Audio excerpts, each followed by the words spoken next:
اللہ کا ایک بندہ تھا، وہ بازار سے گزر رہا تھا، بلکہ اس کی رحمتیں بہانے ڈھونڈتی ہیں۔ ذرا دیکھیے منظر۔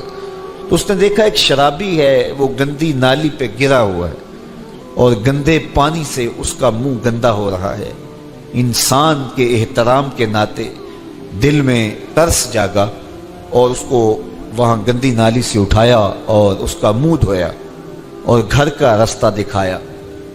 خیر شام ہوئی، رات پڑی، جب پچھلا پہر ہوا تو وہ بزرگ جنہوں نے دن کو شرابی کا منہ دھویا تھا تو وہ مسجد میں تہجد پڑھنے کے لیے آئے تو کیا دیکھا کہ وہی شرابی جو دوپہر کو گندی نالی پہ دھت پڑا تھا آج اس بزرگ سے بھی پہلے مصلی پہ کھڑا ہو کے نماز پڑھ رہا ہے۔ تو بڑی حیرت ہوئی کہ یہ تو وہ دن والا شرابی ہے اور میں نے آج اس کا منہ دھویا تھا، نشے میں دھت پڑا تھا۔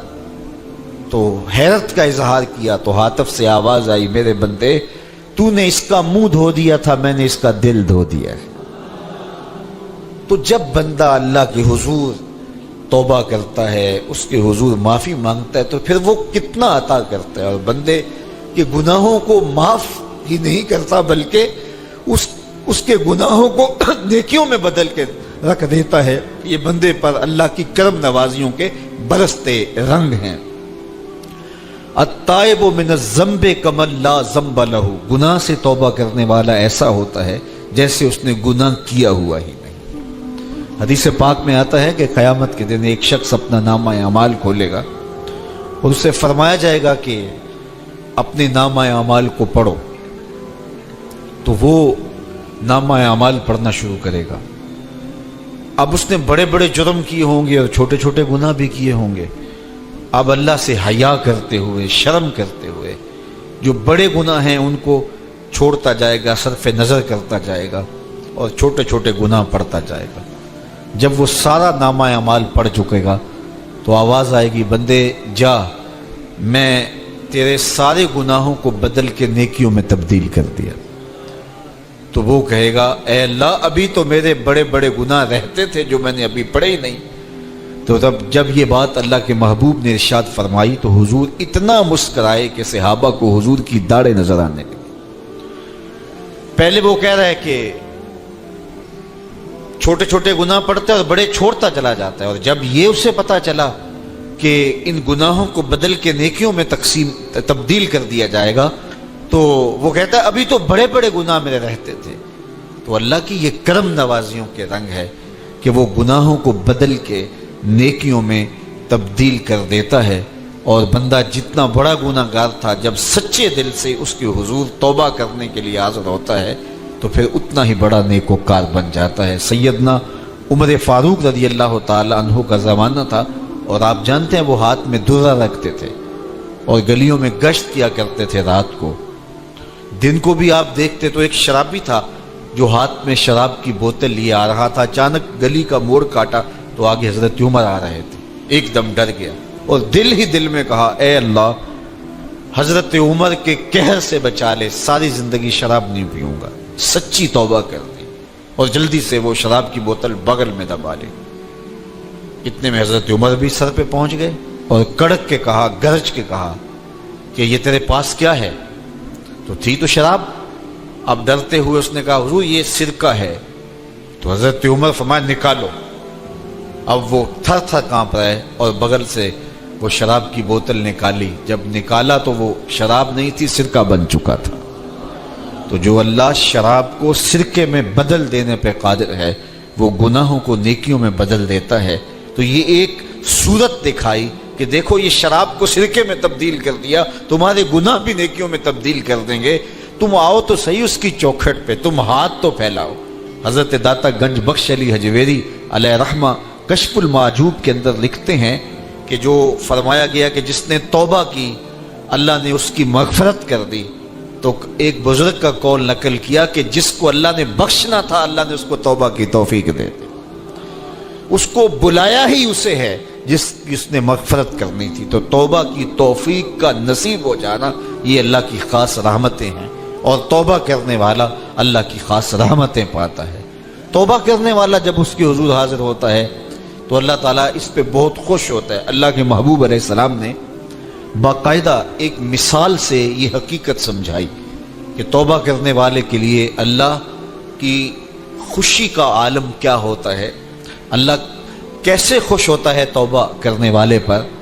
تو حضور نے ارشاد فرمایا ایک بندہ لمبا سفر کر کے اور صحرا کے اندر ایک لمبے سفر پہ تھا، تو راستے کے اندر اس نے چند لمحوں کے لیے سستانے کے لیے، دوپہر کاٹنے کے لیے ایک درخت کے ساتھ اپنا جانور باندھا اور خود سو گیا۔ اس کا خیال تھا چند لمحوں کے لیے آنکھوں کی نیند نکالوں گا اور آگے بڑھ جاؤں گا، اس لیے اس نے سامان بھی سواری اونٹ کے اوپر جو لدا ہوا سامان تھا، اس میں کھانا تھا، پینا تھا، دیگر ضروریات کی چیزیں تھیں، تو وہ بھی نہیں اتارا، کجاوے پر ہی پڑا رہا کہ چند لمحوں کے لیے میں نے کمر سیدھی کرنی اور آگے چلے جانا ہے۔ تو تھوڑی دیر کے بعد اس کی آنکھ کھلی تو کیا دیکھتا ہے کہ اونٹ ماں ساز و سامان کے غائب ہے۔ تو صحرا میں اونٹ کا گم جانا زندگی گم جانے کے مترادف ہے۔ تا حد نظر نہ کوئی آبادی، نہ کوئی انسانی وجود، تو پھر زندگی نہیں، موت کے منہ میں اپنے آپ کو دھکیل لینا ہے جنگل میں اگر آپ کے پاس کچھ باقی نہیں بچتا ہے۔ تو اس نے دیکھا کہ سواری غائب ہے، سواری غائب ہے تو اس کے اوپر جو سامان تھا وہ بھی غائب ہے، تو وہ دائیں بائیں بھاگا دوڑا اس خیال سے کہ میں جو ہے وہ اپنی سواری کو تلاش کر لوں، لیکن سواری نہیں مل پائی۔ تو پھر وہ دوبارہ آیا اور اسی جگہ بیٹھ گیا، اب موت کا انتظار کرنے لگا۔ چونکہ صحرا میں سواری گم گئی اور میلوں تک انسانی آبادی ہی نہیں ہے، تو وہیں پیاس سے ہلکان ہوا، بے چین ہوا، وہاں درخت کے ساتھ ٹیک لگا کے موت کا منتظر ہو کے بیٹھ جاتا ہے، اور یوں بیٹھے بیٹھے اس کی آنکھ لگ جاتی ہے۔ اچانک اس کی آنکھ کھلتی ہے تو کیا دیکھتا ہے کہ اونٹ ماں ساز و سامان کے پاس کھڑا ہے۔ تو اونٹ کا ملنا زندگی مل جانا تھا، تو وہ اتنا خوش ہوا کہ خوشی سے اس کی زبان بل کھا گئی۔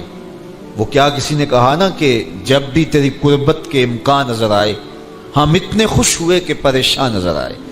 تو کہنا تو یہ تھا کہ اے اللہ تو میرا رب اور میں تیرا بندہ، لیکن وہ خوشیوں کے ہجوم میں درک گیا اور کیا کہتا ہے، اللہم انت عبدی وانا ربک، اے اللہ تو میرا رب، تو میرا بندہ اور میں تیرا رب۔ تو اس قدر وہ خوشیوں میں درک گیا کہ اس کو اپنی زبان پہ قابو اور کنٹرول نہ رہا۔ کسی کے آنے سے ایسے ہوش اڑے ساقی کے، شراب سیخ پہ ڈالی اور بوتل میں کباب۔ تو کہتا ہے اللہم انت عبدی وانا ربک، تو میرا بندہ اور میں تیرا رب۔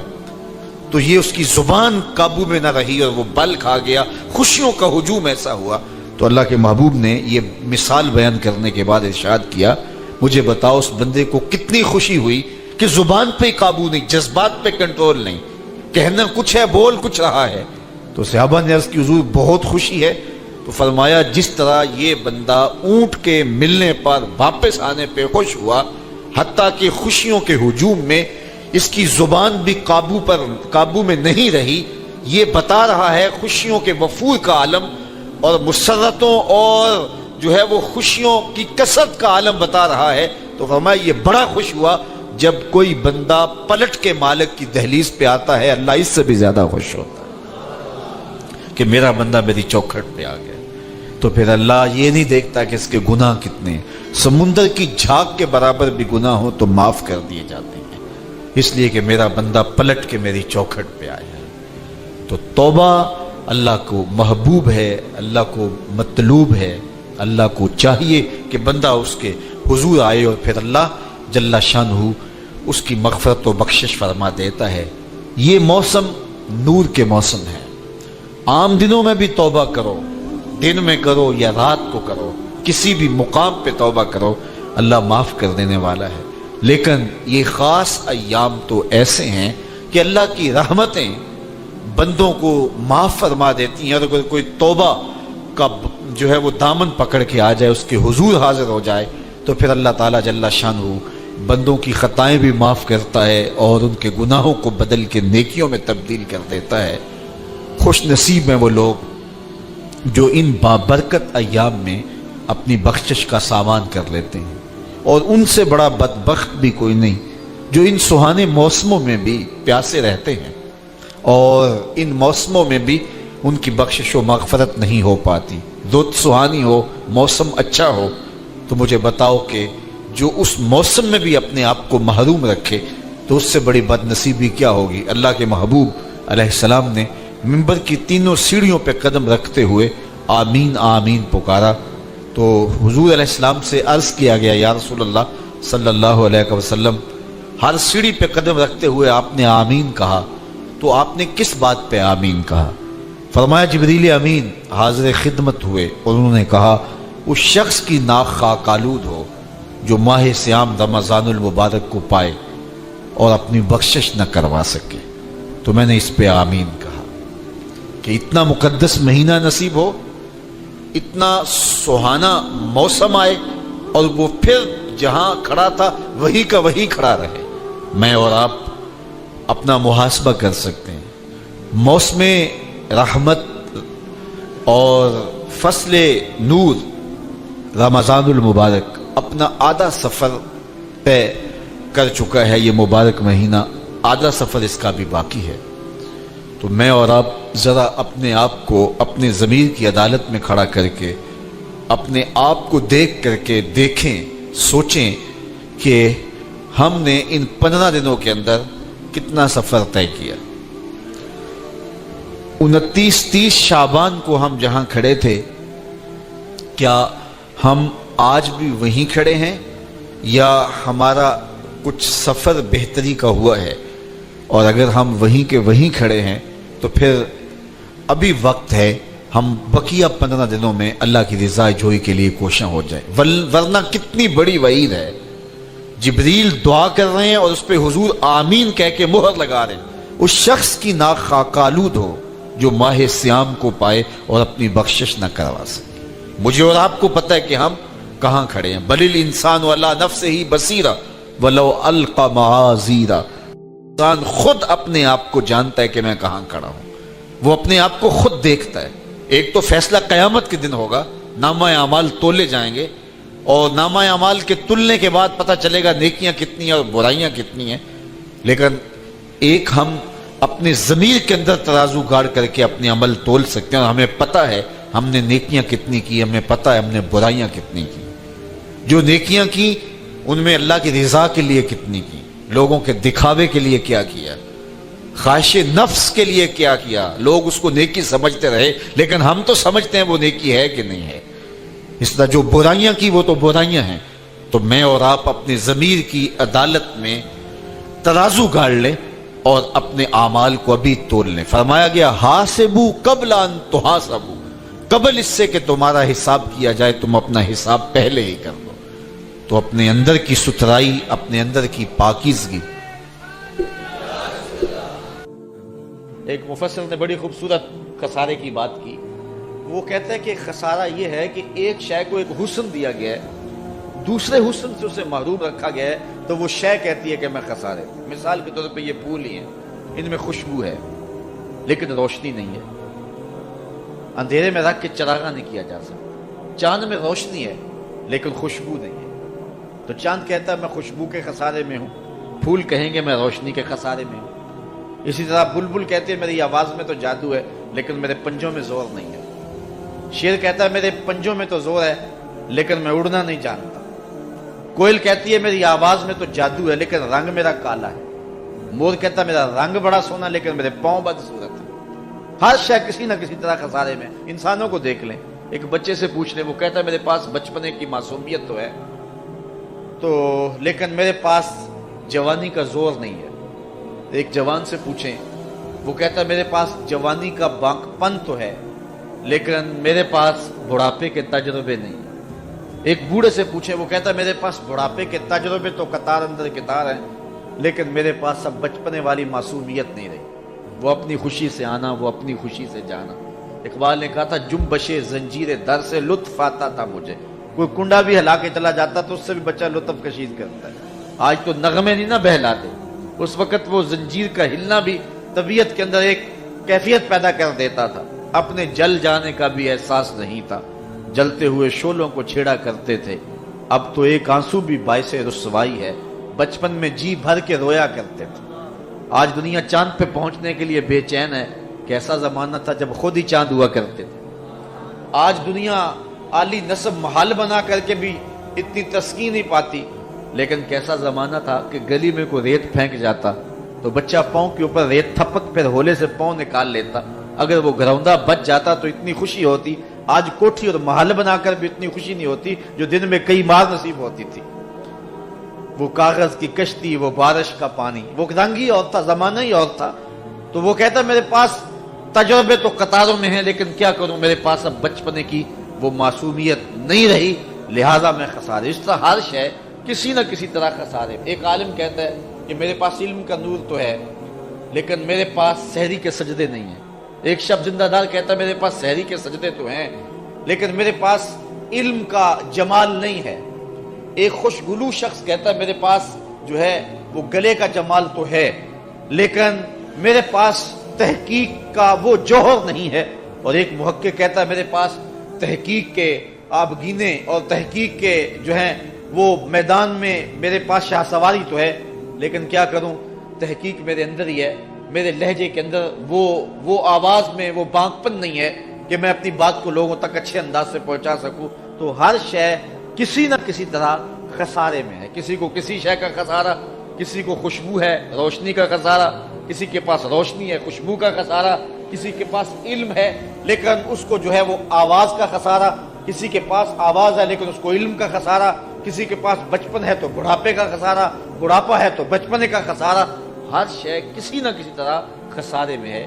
لیکن پھر خود ہی کہتا ہے اگر تمہیں شوق ہو کوئی ایسی ذات بھی دیکھیں جس میں کوئی خسارہ نہ ہو، حسن کی ساری شوخیاں، جمال کے سارے کرینے اگر ایک پیکر میں دیکھنے کا شوق آ جائے تو کہتا آؤ مدینے کی گلی میں آ جاؤ.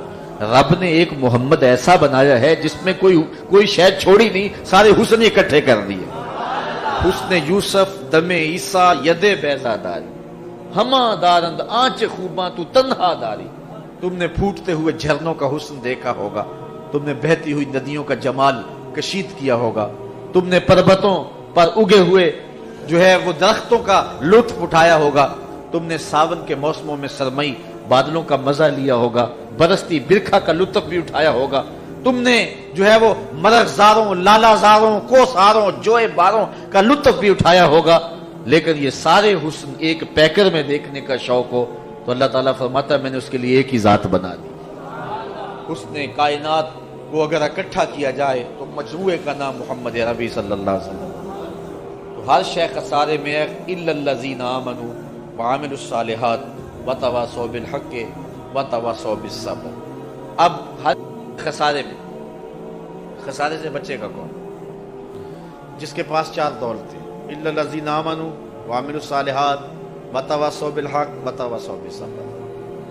پہلی چیز ایمان ہے جس کے پاس، کیونکہ ایمان سب سے بڑی متاع ہے. ایک شخص کے پاس دنیا کی ہر دولت موجود ہے، ہر آسودگی موجود ہے، جو خواہش کرتا پوری ہوتی ہے لیکن اس کے پاس دولت نہیں ہے، وہ کوڑی کا شخص نہیں ہے. ایک شخص کے پاس جھونپڑی ہے، رہنے کے لیے مکان بھی نہیں ہے لیکن اس کی حالت یہ ہے کہ سینہ ایمان سے جگمگا رہا ہے تو وہ خوش نصیب ہے زمانے کا. سب سے بڑی دولت اس دنیا پہ کمایا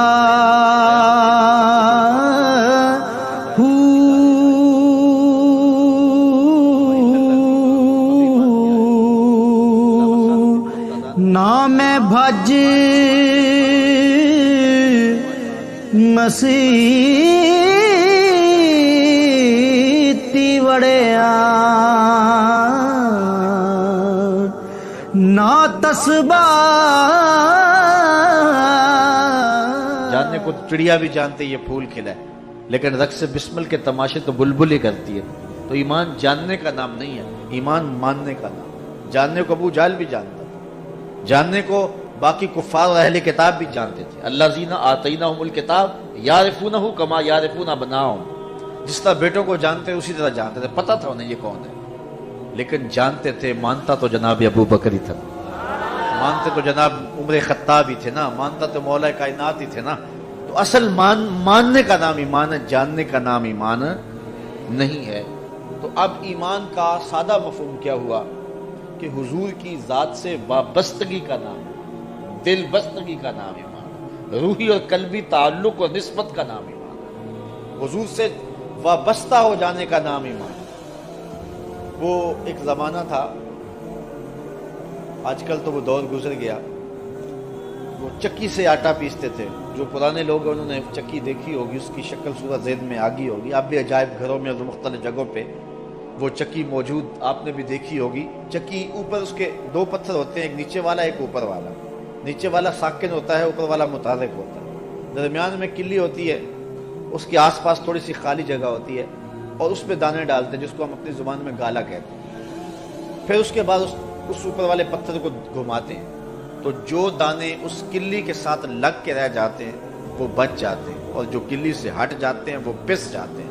اللہ کہتا ہے محبوب قسم تیرے زمانے کے انسان خسارے میں ہے، بچے گا وہی جو تیرے دامن سے لپٹ کے رہے۔ ان الذین آمنوا، وہی بچے گا جو تیرے دامن سے لپٹ کے رہے گا، اور جو تیرے دامن سے نہیں لپٹے گا، تیرے دامن سے وابستہ نہیں ہوگا، وہ بچ نہیں سکے گا۔ یہ دنیا کی زندگی تو 4 دن کی زندگی، اصل زندگی آخرت کی زندگی۔ تو خسارہ جو آخرت کے خسارے سے جو بچ گیا وہ بچ گیا۔ ویسے جو حضور علیہ السلام سے وابستہ ہو جائے وہ دنیا میں بھی خسارے میں نہیں ہے، یہاں بھی موج ہے اور آخرت میں بھی موج ہی موج ہے۔ اور جو حضور سے وابستہ نہ ہوا وہ دنیا کے اوپر جو مرضی پالے پھر بھی خسارے میں، اور آخرت کا خسارہ تو ہے ہی ہے نا۔ اس لیے اگر خسارے سے بچنا چاہتے تو حضور کے دامن سے وابستگی اختیار کر لو، حضور سے تعلق کی مضبوطی قائم کر لو، خسارے سے بچ جاؤ۔ دنیا کے کتنے لوگ تھے لیکن آج ان کا نشان بھی نہیں ہے۔ اس دور کا اوباما جب حضور جلوہ فراز ہوئے، کسی کو اس دور کے رومی شہنشاہ کا نام آتا ہے پوری مجلس کے اندر؟ اس دور کے اوباما کا نام مٹ گیا، خسارے میں چلا گیا نا۔ لیکن بلال حبشی کا نام تو سب کو یاد ہوگا۔ آج منبر و محراب پہ تذکرہ انہی کا ہے نا۔ تو اقبال کا یہاں لہجہ دیکھیے، اقبال یہ کس کے عشق کا فیض عام ہے، اقبال یہ کس کے عشق کا فیض عام ہے، رومی فنا ہوا حبشی کو دوام ہے۔ اس دور کا شہنشاہ مٹ گیا لیکن ذات کا غلام ہے، رنگ کالا ہے، ہونٹ موٹے ہیں۔ آج منبر و محراب پہ نام لیا جاتا ہے تو دلوں کو قرار ملتا ہے۔ تو یہ ہے خسارے سے بچنا۔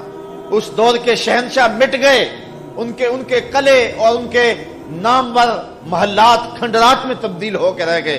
زمانہ آج ان کے نام کو بھی نہیں جانتا، لیکن جو میرے رسول علیہ السلام سے نسبت رکھنے والا ہے، زمانے نے ان کی نسبتوں کا بھی احترام باقی رکھا ہوا ہے، اور آج ان کے نام اور ان کے ذکر اور ان کے تذکروں کی شمع فروزاں ہے۔ تو پھر خسارہ کس کو ہوا؟ جو حضور سے دور ہوئے یا جو حضور والے ہیں؟ یقیناً جو حضور والے ہیں وہ خسارے سے بچے، اور جو میرے آقا سے دور ہٹ گئے، چاہے ساری دنیا سمیٹی ہوئی تھی دامن کے اندر، لیکن برباد ہو گئے، تباہ ہو گئے۔ تو خسارے میں ہے انسان، بچے گا وہ محبوب جو تیرے دامن سے لپٹ کے۔ اچھا چلو وہ تو دور کی کہانی ہے۔ آپ لاہور جائیں تو راوی کے اس پار آپ کو جہانگیر کا مقبرہ ملے گا، جہاں دن کو بھی حسرتیں برستی ہیں، اور اس کی محبوب بیوی جو تخت میں اس کے پیچھے بیٹھتی تھی، اور جب بادشاہ کا کوئی فیصلہ اسے ناگوار ہوتا پیچھے سے کمر ٹھونکتی، بادشاہ فیصلہ تبدیل کر دیتا۔ اس کی قبر بھی ساتھ ہی بنی ہے، اور وہ بھی حسرتوں کا منہ بولتا ثبوت ہے۔ اس کی بیٹی ہے زیب النساء، جس کا اپنا شعر اس کے لوح مزار پہ لکھا ہے، بر مزار ماں غریباں نئے چراغ نئے گلے، نئے پرے پروانہ سوزد نئے صدائے بلبلے۔ ہم غریبوں کی قبر پہ نہ کوئی چراغ جلانے آئے گا، نہ کوئی پھول ڈالنے آئے گا، نہ کسی پروانے نے پر جلانے، نہ کسی بلبل نے گیت گانے۔ یہ راوی کے اس پار کی کہانی، یہ دنیا داروں کی کہانی ہے۔ اچھا راوی کا کنارہ پار کر دیا، ایک لوح مزار ادھر بھی ہے۔ اللہ اکبر! یہ دیکھو خسارے سے بچنے والے لوگ، خسارے والے لوگوں کی قبر کے اوپر جانوروں کی بینٹیں پڑی ہیں، جا کے دیکھ لو۔ اور جو خسارے سے بچے ہیں، گلی میں جو ہے وہ فقیر گلیم پوش تھا، اور اپنا گھر بھی نہیں ہے، شادی بھی نہیں کی، اولاد بھی نہیں ہے کہ جو نام کو باقی رکھے، لیکن آج دیکھو جا کے، آج لوح مزار پہ وہاں لکھا ہے گنج بخش فیض عالم، مظہر نور خدا، ناکساں را پیر کامل کاملاں را۔ دن کو چلے جائیں، شام کو چلے جائیں، دوپہر کو چلے جائیں، رات کے پچھلے پہر چلے جائیں، ورکنگ ڈے چلے جائیں، چھٹی کے دن چلے جائیں، مارشاء اللہ ہو، دفعہ 144 ہو، کرفیو آرڈر نافذ ہوا ہو، عید کا دن ہو، جس موسم میں بھی جائیں گے ہجوم عاشق ہی نظر آئے گا نا۔ تو یہ ہے خسارے سے بچے ہوئے لوگ، یہ ہے خسارے سے نجات پانے والے لوگ، حضور کے دامن سے وابستہ ہونے والے لوگ۔ ورنہ خسارہ ہی خسارہ ہے۔ اسمبلیوں میں خاک اڑتی ہے، جو ہے وہ آج میں کہتا ہوں ہمارے قبرستان میں ایک قبر ہے جس کے اوپر میں ایک دن قبرستان میں گیا تو کتبہ لکھا ہوا تھا سابقہ چیئرمین. تو ویسے قبرستان میں ہنسنا نہیں چاہیے لیکن مجھے ہنسی آئی. میں نے کہا یہ اب سابقہ ہو گیا, قبر میں جا کے یہ چیئرمین سابقہ چیئرمین ہو گیا. لیکن اللہ کا ولی قبر میں جا کے کبھی سابقہ ولی نہیں ہوتا.